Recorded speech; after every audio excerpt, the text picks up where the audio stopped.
Baik, Bismillahirrahmanirrahim. Assalamualaikum warahmatullahi wabarakatuh. Kami dari kelompok 2 akan menyampaikan hasil diskusi kami terkait pemicu 2 modul metabolik endokrin.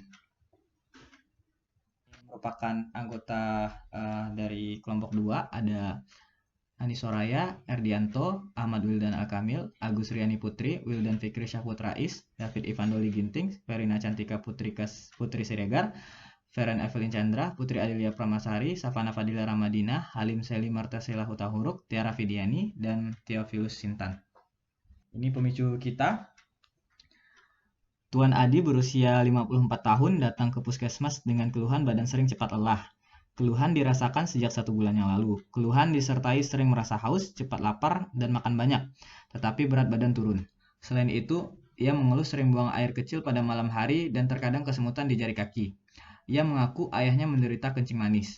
Pasien minta saran ke dokter apa saja yang perlu dilakukan serta yang perlu dihindari terkait dengan penyakitnya tersebut. Nah, rumusan masalahnya, apa yang dialami oleh pasien laki-laki 54 tahun. Baik, ini adalah analisis masalah yang telah kami buat. Di sini ada laki-laki 54 tahun datang dengan keluhan badan cepat lelah sejak 1 bulan yang lalu. Lalu disertai gejala penyerta, ada gejala khas polidipsi, poliuri di malam hari atau nokturia, lalu polifagi, dan gejala tidak khas ada parestesia di jari kaki. Nah, dari situ kami menduga adanya gangguan endokrin pankreas dengan diagnosis sementara yaitu diabetes mellitus. Selanjutnya akan dilaksanakan pemeriksaan penunjang, OGTT, kadar GDS, GDP, dan HbA1c. Lalu akan didapatkan diagnosis tetap, lalu akan dilanjutkan dengan terapi farmakologi dan non-farmakologi. Nah, pasien juga mengaku bahwa ayahnya menderita kencing manis sehingga kami masukkan ke dalam riwayat penyakit keluarga. Dan usia pasien juga 54 tahun. Itu prevalensi pasien DM usia tua itu tinggi. Karena usia tua mempengaruhi kenaikan kadar glukosa darah sehingga GTG meningkat. Lalu hipotesis yang kami ajukan yaitu pasien 54 tahun mengalami diabetes mellitus. Baik, kita mulai dari pembahasan hormon insulin.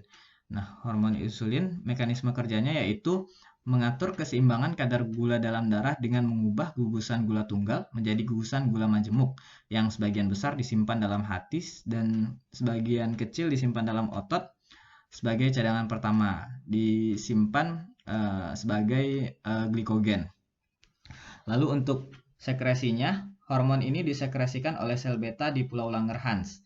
Sekresi insulin dari sel-sel pulau ke dalam vena portal ditandai dengan denyutan, mencerminkan penjumlahan pengeluaran sekretori koordinat dari jutaan sel pulau. Selanjutnya, hormon glukagon.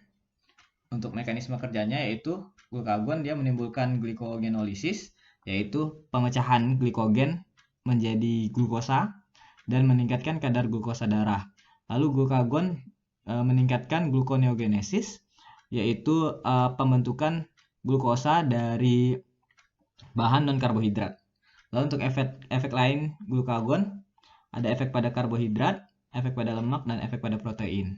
Nah, untuk sekresinya dari glukagon, ini stimulasi sekresi glukagon adalah dalam kondisi hipoglikemik atau ketika konsentrasi gula dalam darah itu menurun. Glukagon memiliki peran yang berlawanan dengan insulin. Sekresi glukagon juga distimulasi oleh peningkatan aktivitas parasimpatetik dari sistem saraf autonom yang terjadi saat berolahraga. Selain itu, peningkatan asam amino sekitarnya, kadar glukosa darah menurun yang muncul setelah mengkonsumsi makanan tinggi protein juga dapat memicu sekresi glukagon. Selanjutnya yang ketiga yaitu homeostasis glukosa. Homeostasis glukosa normal itu diatur dengan ketat oleh 3 proses yang saling berhubungan. Yang pertama yaitu produksi glukosa di hati, yang kedua uptake glukosa dan penggunaannya oleh jaringan perifer, terutama otot skeletal, dan yang ketiga yaitu kerja insulin dan hormon pengatur yang berlawanan. Contohnya glukagon. Selain itu ada juga epinefrin yang kerjanya berlawanan dengan kerja insulin. Baik, selanjutnya yang keempat yaitu diabetes mellitus. Mulai dari definisinya yaitu penyakit kronis di mana organ pankreas tidak memproduksi cukup insulin atau ketika tubuh itu tidak efektif dalam menggunakan. Untuk etiologinya, diabetes mellitus tipe 1 yaitu kerusakan sel beta pankreas yang diperantarai oleh faktor genetik dan faktor lingkungan yang diduga sebagai penyebab terjadinya proses autoimun. Lalu untuk etiologi diabetes mellitus tipe 2 yaitu gabungan dari resistensi perifer terhadap kerja insulin dan respons sekresi insulin yang tidak adekuat oleh sel beta pankreas. Kondisi tersebut terjadi karena beberapa faktor diantaranya genetik, gaya hidup, dan diet yang mengarah pada obesitas. Nah, untuk epidemiologinya bisa dilihat di tabel di samping. Kita lihat di Asia Tenggara pada tahun 2014 itu jumlah penderita diabetesnya 96 juta. Lanjut untuk klasifikasi dari diabetes mellitus. Ada diabetes mellitus tipe 1, diabetes mellitus tipe 2, diabetes mellitus gestasional, dan diabetes mellitus monogenik atau sekunder. Untuk faktor resikonya ada dua, faktor resiko yang dapat dimodifikasi dan faktor resiko yang tidak dapat dimodifikasi. Untuk faktor resiko yang dapat dimodifikasi ada diet kaya lemak jenuh dan karbohidrat sederhana, gangguan toleransi glukosa, sindrom metabolik, tekanan darah tinggi, trigliserida plasma tinggi, dan aktivitas fisik yang rendah kurang dari 3 kali seminggu. Lalu untuk faktor resiko yang tidak dapat dimodifikasi yaitu usia lebih dari 45 tahun, riwayat keluarga diabetes, etnis, dan diabetes selama kehamilan sebelumnya atau diabetes gestasional. Untuk manifestasi klinisnya, diabetes mellitus tipe 1 yaitu poliuri, polidipsia, dan polifagi. Sedangkan diabetes mellitus tipe 2 ada poliuria, polidipsia, dan polifagi yang merupakan gejala khas. Manifestasi lain juga terjadi akibat kondisi hiperglikemik yaitu penglihatan buram, keletihan, parestesia, dan infeksi kulit. Lanjut untuk diagnosis dari diabetes mellitus. Pertama ada glukosa darah puasa terganggu atau GDPT, hasil pemeriksaan glukosa plasma puasa antara 100 mg per desiliter dan pemeriksaan TTGO glukosa plasma 2 jam kurang dari 140 mg per desiliter. Lalu ada toleransi glukosa terganggu atau TGT, hasil pemeriksaan glukosa plasma 2 jam setelah TTGO antara 140 sampai 199 mg per desiliter dan glukosa plasma puasa kurang dari 100 mg per desiliter. Lalu ada HbA1c yang menunjukkan angka 5,7 sampai 6,4%. Untuk tata laksana dari diabetes mellitus ada tata laksana non-farmakologi dan farmakologi. Untuk tata laksana non-farmakologinya ada terapi nutrisi medis, kebutuhan kalori, dan latihan fisik. Nah, untuk farmakologi ada beberapa golongan obat antihiperglikemik.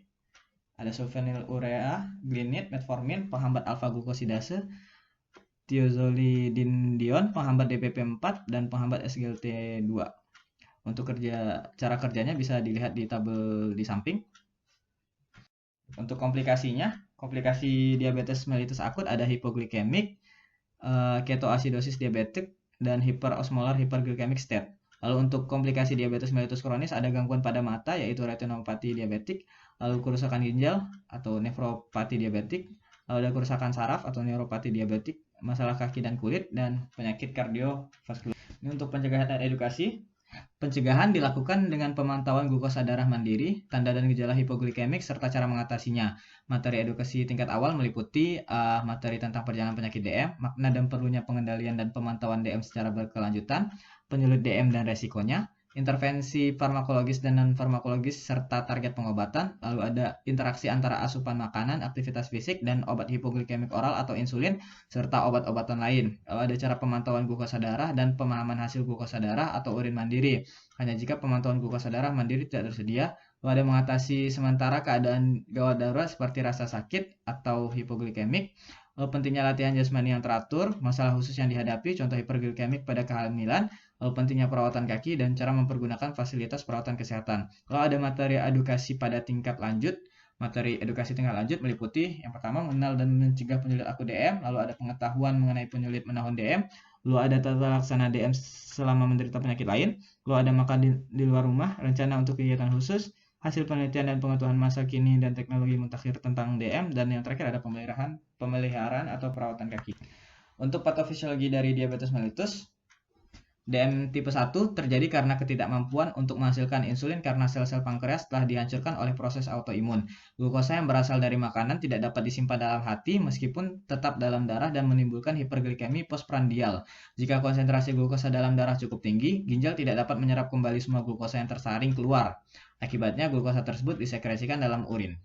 Lalu untuk DM tipe 2, terdapat dua masalah utama yang berhubungan dengan insulin, yaitu resistensi insulin dan gangguan sekresi insulin. Untuk resistensi insulin pada diabetes tipe 2 disertai dengan penurunan reaksi intrasel. Dengan demikian, insulin menjadi tidak efektif untuk menstimulasi pengambilan glukosa oleh jaringan. Untuk mengatasi resistensi insulin dapat mencegah terbentuknya glukosa dalam darah, harus terdapat peningkatan insulin yang disekresikan.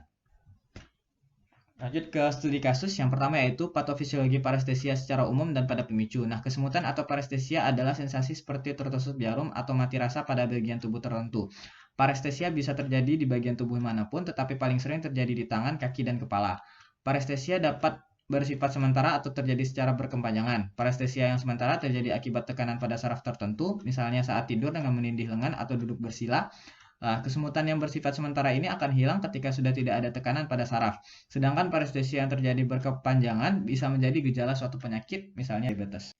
Lanjut, studi kasus yang kedua yaitu apa yang mempengaruhi makan banyak tetapi berat badan menurun pada kasus. Nah, pada penderita diabetes mellitus, kebutuhan insulin tidak bisa dipenuhi oleh tubuh. Karena kondisi itu, tubuh jadi tidak bisa mendapatkan glukosa dari darah untuk diubah oleh sel tubuh menjadi energi. Nah, ketika hal tersebut terjadi, tubuh mencari bahan lain untuk dibakar jadi energi. Tubuh lalu mulai membakar lemak dan otot dijadikan energi, lipid dan protein yang dijadikan energinya. Karena seolah-olah gula itu tidak bisa diambil oleh sel untuk dibakar. Lalu tubuh mengambil energi dari lemak dan otot, tubuh semakin lama akan semakin kurus. Lanjut untuk patofisiologi cepat lelah yang terjadi pada pemicu. Nah, kelelahan bisa merupakan gejala utama diabetes atau mungkin hanya sebagai salah satu kumpulan keluhan. Bahkan mungkin akan masih terasa kelelahan walaupun kontrol glikemik telah tercapai. Kelelahan telah dilaporkan lazim pada pasien dengan diabetes tipe 1 maupun tipe lain. Diabetes dan kelelahan tampaknya memiliki hubungan dua arah sehingga mereka saling mensupport dan memperburuk satu sama lain sehingga menciptakan siklus DFS yang dipengaruhi oleh faktor biokimia, psikologis, dan gaya hidup. Di sini bisa dilihat untuk bagan dari siklus DFS. Lanjut ke patofisiologi nokturia. Nah, nokturia merupakan penyebab tersering gangguan tidur pada penderita DM. Penelitian yang dilakukan di Australia dengan 74 pasien DM tipe 2 menunjukkan bahwa terdapat hubungan nokturia dengan gangguan tidur. Munculnya nokturia pada pasien DM berhubungan dengan gejala poliuria. Nokturia didefinisikan dengan terbangun di malam hari untuk buang air kecil dan berpengaruh secara klinis apabila muncul 2 kali atau lebih per malam. Sekitar 61% penyebab penderita DM tipe 2 terbangun di malam hari untuk buang air kecil atau nokturia, sedangkan 28% mengeluh nyeri dan menyebabkan tidurnya terganggu. Lanjut ke hubungan riwayat ayah diabetes pada kasus dalam pemicu. Hubungan antara riwayat keluarga mengenai diabetes mellitus sudah dikenal sebagai faktor resiko diabetes mellitus, namun persentasi seberapa besar resiko riwayat keluarga itu masih memerlukan penelitian lebih lanjut yang bergantung pada penelitian kohort ke depan. Resiko relatif untuk kerabat tingkat pertama yaitu resiko mengembangkan T2D jika memiliki orang tua atau saudara kandung yang terkena dibandingkan dengan populasi umum. Itu adalah sekitar 3 dan 6 jika kedua orang tua terpengaruh. Gen kandidat pertama yang secara reproduktif terkait dengan T2D adalah PPARG yang mengkode reseptor nuklir PPAR gamma. Baik, nah untuk kesimpulannya ya dari kelompok kami tarik yaitu pasien laki-laki 54 tahun mengalami diabetes mellitus tipe 2. Baik, ini daftar pustakanya.